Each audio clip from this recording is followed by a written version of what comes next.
السلام علیکم ورحمۃ اللہ وبرکاتہ نحمدہ ونصلی علی رسولہ الکریم اما بعد فاعوذ باللہ من الشیطان الرجیم قال اللہ تعالی فی القرآن المجید بسم اللہ الرحمن الرحیم والعصر ان الانسان لفی خسر الا الذین آمنوا وعملوا الصالحات وتواصوا بالحق وتواصوا بالصبر صدق اللہ العظیم۔ ہر قسم کی حمد و ثنا اللہ تبارک و تعالی کے لیے جس نے انسانیت کو وجود عطا کرنے کے بعد اس کی ہدایت اور رہنمائی کے لیے بعثت انبیاء کا سلسلہ جاری فرمایا، اور سب سے آخر میں ہمارے آقا و مولا محبوب و مقتدا اور متاع و پیشوا جناب محمد رسول اللہ صلی اللہ علیہ وآلہ وسلم کو مبعوث فرمایا۔ اللہ رب العالمین نے آپ علیہ الصلوۃ والسلام کو مبعوث فرمانے کے بعد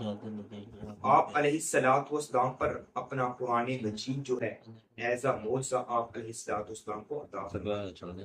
اور آج ہم بات کریں گے سورۃ العصر کے بارے میں کہ اس کے فضائل و مناقب کیا ہیں، اس کا شان نزول کیا ہے۔ اس حوالے سے اللہ رب العالمین نے سورہ عصر کے اندر بڑی فضیلت، شان اور مرتبے کے ساتھ ساتھ اس سورت کی اہمیت اور فضیلت کو اس طرح بیان فرمایا، اور اس میں تعارف اللہ رب العالمین نے اس طرح فرمایا کہ یہ ایک مختصر سورت ہے، مگر اس میں جامعیت اس قدر زیادہ پائی جاتی ہے کہ اگر کوئی شخص اس سورت کے معنی و تفاہیم تدبر کے ساتھ جو ہے غور و فکر کرتا ہے تو وہ انسان اس دنیا کائنات کے اندر کامیابی اور کامرانی کے ساتھ زندگی بسر کر سکتا ہے۔ اللہ رب العالمین نے فرمایا والعصر، قسم ہے زمانے کی، ان الانسان لفی خسر، کہ انسان جو ہے خسارے میں ہے، گھاٹے میں ہے۔ اسی کے ساتھ فرمایا الا الذین آمنوا وعملوا الصالحات، مگر وہ لوگ خسارے اور گھاٹے میں نہیں جو ایمان لے کے آئے، وتواصوا بالحق، حق کی تلقین کرتے رہے، وتواصوا بالصبر، اور صبر کی تاکید کرتے رہے، وہ لوگ خسارے اور گھاٹے میں نہیں۔ اس سورت کو اگر مختصر اس طرح دیکھا جائے، اس سورت کے اندر 3 آیات ہیں، اور سورہ کوثر کے بعد قرآن مجید کی باقی صورتوں سے سب سے زیادہ چھوٹی سورت یہ سورت ہے۔ سورہ کوثر کے بعد سب سے چھوٹی سورت جو ہے وہ سورہ کوثر ہے الفاظ و کلمات کے لحاظ سے۔ اس کے اندر 3 آیات ہیں اور ایک مکمل یہ رکوع بنتا، 3 آیات کا یہ رکوع ہے۔ سورہ کوثر کے بعد یہ سب سے قرآن مجید کی چھوٹی سورت ہے۔ اس کے 14 الفاظ و کلمات ہیں اور اس کے 68 حروف ہیں، 68 اس کے حروف ہیں، اور اس کی جامعیت کا اندازہ آپ اس بات سے لگا سکتے ہیں کہ اللہ رب العالمین نے اس کے اندر بڑی اہمیت اور انسان کی زندگی کا مقصد بیان فرما دیا کہ اگر انسان اللہ پر ایمان لے آئے، نیک اعمال کرے، اگر پریشانی تکلیف آتی ہے اس کو صبر کے ساتھ برداشت کرے، حق اگر بیان کرے گا، پریشانی اذیت آئے لیکن پھر اس پریشانی پر صبر کر لیتا ہے، وہ انسان خسارے میں نہیں، وہ انسان حقیقتاً کامیاب و کامران ہوتے ہیں۔ اور اس کے جو 68 حروف ہیں، حروف تو قرآن مجید کا ایک پڑھے تو اس کے بدلے میں اللہ رب العالمین 10 نیکیاں عطا فرماتے ہیں۔ جامع ترمذی کے اندر روایت موجود ہے، سیدنا ابو ہریرہ رضی اللہ تعالیٰ عنہ حدیث کے راوی ہیں، فرماتے ہیں آقا علیہ الصلوۃ والسلام نے فرمایا من قرأ حرفا من کتاب اللہ، جو شخص قرآن مجید کے اندر سے ایک حرف پڑھتا ہے، فَلَهُ بِهِ حسنہ، اس کے لیے نیکی ہے، وَالْحَسَنَةُ بِعَشْرِ أَمْثَالِهَا، لا اقول الف لام میم حرف ولكن الف حرف ولام حرف ومیم حرف، جو اس قرآن مجید کا ایک حرف پڑھتا ہے اللہ رب العالمین اس کو ایک حرف پڑھنے کے بدلے 10 نیکیاں عطا فرماتے ہیں۔ اور آقا الصلوۃ والسلام نے فرمایا میں یہ نہیں کہتا کہ الف لام میم ایک حرف ہے، ولیکن الف حرف، لیکن الف ایک حرف ہے، لام ایک حرف ہے، میم ایک حرف ہے، گویا کہ جو الف لام میم پڑھتا ہے کائنات کا رب اس کو 30 نیکیاں عطا فرما دیتے ہیں۔ اللہ اکبر، اللہ رب العالمین نے کس قدر قرآن مجید کے اندر برکتیں رکھی ہیں، نیکیاں رکھی ہیں۔ اسی کے ساتھ سورہ عصر میں اسلامی تعلیمات کا خلاصہ اور قرآن و حدیث کا نچوڑ، احکام کا نچوڑ بیان کر دیا گیا۔ صحابہ کرام کثرت سے اس کی تلاوت کیا کرتے، بلکہ ان کا معمول یہ بن چکا تھا کہ عبداللہ بن حسن بیان فرماتے ہیں صحابہ کرام کا معمول یہ بن چکا تھا جب ایک دوسرے کے ساتھ ملاقات کرتے تو ایک دوسرے کو سورۃ العصر سنایا کرتے تھے، تاکہ اس کے اندر جو اللہ رب العالمین نے احکام بیان فرمائے ہیں، اس کے اندر جو اللہ رب العالمین نے کامیابی اور کامرانی کے طریقے اور سلیقے بتلائے ہیں، تاکہ ہم ایک دوسرے کو یاد دلا سکیں۔ اور سورۃ عصر جو ہے سنانے کے بعد آخر میں سلام کر کے پھر مجلس سے جدا ہوا کرتے تھے۔ یہ صحابہ کرام رضوان اللہ اجمعین کا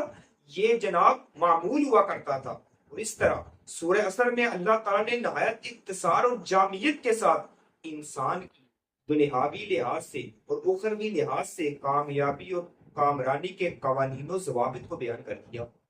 اسی لیے امام شافعی رحمہ اللہ فرمایا کرتے تھے لو تدبر الناس هذه السورہ، اگر لوگ اس سورت پر غور و فکر کرنا شروع کر دیں، لواسعتہم، تو یہ سورت ان کی ہدایت اور کامیابی اور کامرانی کے لیے کافی ہو جائے گا۔ اگر لوگوں نے لو تدبر الناس، لوگوں نے اس سورت پر تدبر غور و فکر کرنا شروع کر دیا تو یہ ایک سورت ہی ان لوگوں کی کامیابی اور کامرانی کے لیے کافی۔ حضرات کس قدر اس کے اندر اللہ رب العالمین نے فضیلت رکھی، اور اسی طرح اس کی اہمیت آپ اس انداز سے لگا سکتے ہیں کہ صحابہ کرام کس قدر اس کے ساتھ محبت کیا کرتے تھے۔ جس وقت حضرت امیر المومنین حضرت عمر فاروق رضی اللہ تعالی عنہ پر قاتلانہ حملہ کیا گیا مسجد نبوی کے اندر، اور حملہ کرنے والا ابو لولو فیروز مجوسی ہے، جب قاتلانہ حملہ کرتا ہے اور آپ زمین پر گر جاتے ہیں تو حضرت عبد الرحمن بن عوف نے آگے بڑھ کر نماز کو مکمل کیا تو پہلی رکعت میں سورۃ العصر پڑھتے ہیں اور دوسری رکعت میں سورۃ النصر کی تلاوت کرتے ہیں، یعنی پہلی رکعت میں سورۃ العصر کی تلاوت فرمائی اور دوسری رکعت میں سورۃ النصر کی تلاوت فرمائی۔ یعنی کس قدر محبت کیا کرتے تھے ان صورتوں کے ساتھ حضرات گرامی قدر۔ اور اس کے شان نزول کے متعلق مختلف مفسرین نے باتیں نقل فرمائی ہیں، اور ایک شان نزول یہ بیان کیا جاتا ہے کہ حضرت ابوبکر صدیق رضی اللہ تعالی عنہ کا ایک جو ہے ساتھی تھا، دوست تھا زمانے جاہلیت کے اندر، جب اس کو پتہ چلا کہ آقا علیہ الصلوۃ والسلام کے اس یار گھار نے جو ہے وہ اسلام کو قبول کر لیا ہے، جناب ابوبکر صدیق رضی اللہ تعالی عنہ نے اسلام کو قبول کر لیا ہے، یہ ناصح اور مشفق بن کر آ کر ابوبکر صدیق رضی اللہ تعالی عنہ کو فرماتا ہے آپ تو بڑے دھنا آدمی ہیں، تجارت کرتے ہیں تو آپ کو نفع حاصل ہوتا ہے، جو بھی فیصلہ کرتے ہیں بڑے تدبر اور تفہیم کے ساتھ کرتے ہیں، یہ کیسے آپ نے اپنے آباء و اجداد کا دین چھوڑ کے محمد مصطفیٰ کا کلمہ پڑھ کے مسلمان ہو گئے ہیں، آپ کیوں نہیں واپس اپنے دین کی طرف آ جاتے؟ تو جناب ابوبکر صدیق رضی اللہ عنہ کو کہنے لگا آپ نے سب کچھ جو ہے اپنی تفہیم اور اپنے تدبر کو کس انداز سے ضائع کر دیا ہے اور کس انداز سے آپ نے گھاٹے کا سودا کر لیا ہے۔ تو حضرت ابوبکر صدیق رضی اللہ تعالی فرمانے لگے میں نے خسارے اور گھاٹے کا سودا نہیں کیا، جو حق پر ڈٹ جاتا ہے ایمان لے آتا ہے پھر وہ خسارے اور گھاٹے میں نہیں بلکہ وہ نفع میں ہے۔ تو اسی قول حضرت ابوبکر صدیق کے قول کو اللہ رب العالمین نے اس صورت کو بیان کر کے ان کی کو تقدیر پہنچا دی کہ والعصر قسم ہے زمانے کی، انسان خسارے میں نہیں، انسان گھاٹے میں نہیں،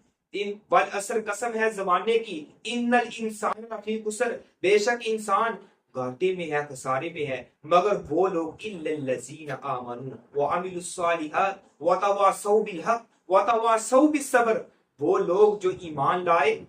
اور نیک اعمال کیے، وتواصوا بالحق، حق کی تلقین کرتے رہے، وتواصوا بالصبر، اور صبر کی تاکید کرتے رہے، یہ چار کام انہوں نے کیے تو فرمایا ایسے لوگ جو ہیں وہ خسارے میں نہیں، گھاٹے میں نہیں۔ سب سے پہلے ایمان لے کے آئے، الا الذین آمنوا وعملوا الصالحات، ایمان لانے کے بعد اعمال صالحہ کرتے رہے، وتواصوا بالحق، حق کی تلقین کرتے رہے، وتواصوا بالصبر، پھر حق کی تلقین کرنے کے بعد ان کو اذیتیں بھی آئیں، ان کو پریشانیاں بھی آئیں، ان اذیتیں پریشانیوں اور صعوبتوں کو برداشت کر لیا، صبر کر لیا، فرمایا ایسے لوگ سارے گھاٹے میں نہیں، حقیقت کامیابی اور کامرانی جو ہے انہی لوگوں کا مقدر بنے گی انشاءاللہ تعالی۔ اس صورت کے اندر جامعیت تو بہت زیادہ ہے، وقت کی نزاکت کے باعث اسی پر اتفاق کرتا ہوں۔